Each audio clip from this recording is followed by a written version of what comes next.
So, gang, what I wanted to talk to you today about is really what on earth is going on since the budget? How do I feel about it? What's going to happen next year and so on? Amortization, bit of a difficult one to say that.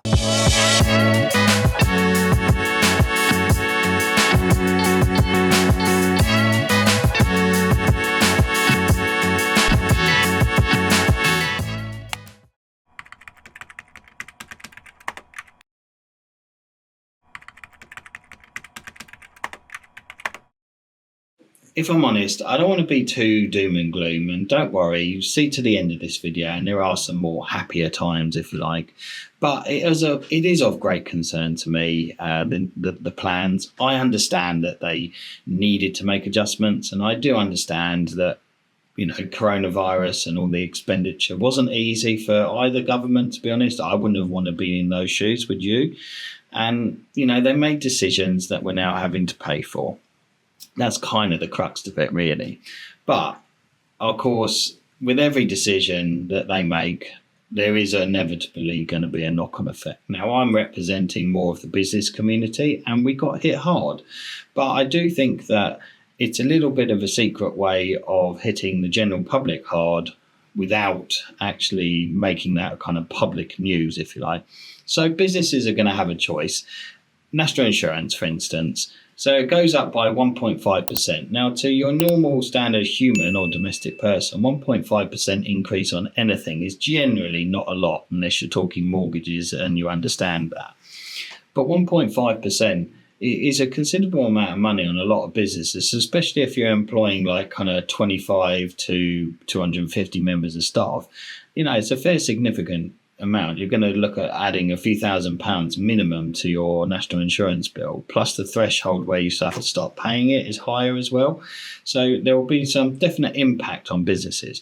What are they going to do to battle that? Well, there's only two things they can do: increase their prices or swallow the increase. I think you'll find that most businesses are fairly strapped at the moment, so they're not going to be able to just swallow the increases. They've probably put all their prices up recently to cope with all the inflation, so there'll be a mixture of things, but I expect your Joe average business will probably not be able to swallow the extra increases. So they'll end up putting their prices up. Well, what will that happen? That will cause inflation. I do believe that probably towards the tail end of next year, we'll get some inflationary pressures. They won't be quite what we saw in 2022, where we were up to 12, 13% or whatever we got to. But I do think that they will go back into a negative curve, so they'll start going back upwards. You also see an awful lot of distressed business owners probably chucking in the towel or deciding that they, can't employ new people. Maybe they have to get rid of some people that have only just started with them. So I think there'll be a real big pressure on that. There'll be a bit of a downturn in the buy-to-let market as well. I think 5% stamp duty land tax will affect people. They'll start to look more at commercial property, and that's something that we've been doing. So I think that, there will be some real negative impacts, probably 2025. You might not see some of them till 2026, but there'll definitely be some impacts upon the budget. Don't forget that was their autumn budget, and they also have a spring budget. So there might be more to come, and that will be a fear in the sentiment in the market. The only good proviso that has come of late in terms of from a business point of view in the markets is Trump getting in America. And I don't want to go into politics too much, but that has had a positive effect on the market, as it's generally seen to be good for business, whether you love him or not. That's where it is seen to be. So you might find that our friends over the pond maybe will assist with the business growth in the UK. They are intrinsically linked, so therefore they may do okay, and some businesses might be able to swallow those increases. But I believe personally there will be definitely some hard times to come over the next kind of 12 to 18 months. However, I did say there wasn't going to be all doom and gloom. This is a perfect opportunity for you to actually try and be your own economy, not worry about what's going outside, make some changes and actually try and push forward. And there'll be some opportunities. There'll be distressed property. There'll be distressed businesses. There'll be lots of things that you can do. There'll be special offers on from companies because they just need cash in their till and so on. So you can actually really capitalize on this. And there's a bit of a phrase really that be fearful when others are hungry and be fearful when others are not hungry. I can't remember the exact phrase. Maybe we'll just put a little link down the below to it.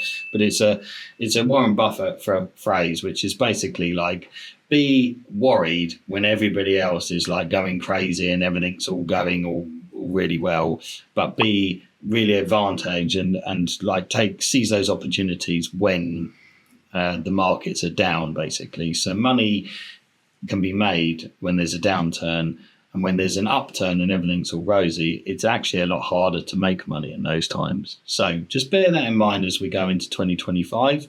When you're looking at your kind of next year and further plans, and you're prepping yourself for that kind of reopen, or maybe you're using this time just to kind of reevaluate things. So have a look. January is going to be a bit of a tough time for a lot of businesses, business owners, property owners, all that kind of stuff. So keep your eyes out for some good bargains. And, you know, from me and my family and the team here as well, we would like to wish you a wonderful new year and hope you had a nice Christmas. But, you know, let's look forward to 2025. You know, make those adjustments, be entrepreneurial and just ride it out. I hope that's been really, really useful to you guys. Those are my kind of inner thoughts, really. And if I was to make some predictions, I think in the autumn, they'll probably take it a little bit easy. They won't go with anything too crazy. But I suspect they'll probably want to try and hammer things like levelling the capital gains tax and inheritance tax, those kind of things, like easy wins that generate a fair amount of money but only affect a few people. So they'll want to protect this kind of image of like, we haven't hurt the pockets of the working person, if you like, even though subliminally any changes in anywhere always affect all parties. As I said, putting national insurance up will affect employers, which affects employees at the same moment. So my prediction for the spring budget will probably be that there won't be so much, but they'll probably pick on those little nuances and then more will come out as time goes by. So I hope that's been a really useful video to you. Don't forget to comment below, hit that little like button. And when we look at the analytics, it says that there's loads and loads of you watching the videos, engaging with them all over the social media platforms, whether you're watching the shorts and all that kind of stuff, but you're not subscribing to the channel. So what we'd love you to do, just a little Christmas present back to us, just to press that subscribe button, subscribe to the YouTube channel. That will really help this video get out to other people and hopefully help some of your fellow entrepreneurs. So with that said, go and get yourself a little bit more wine, go and get your notepad, get ready, get on with your plan for next year.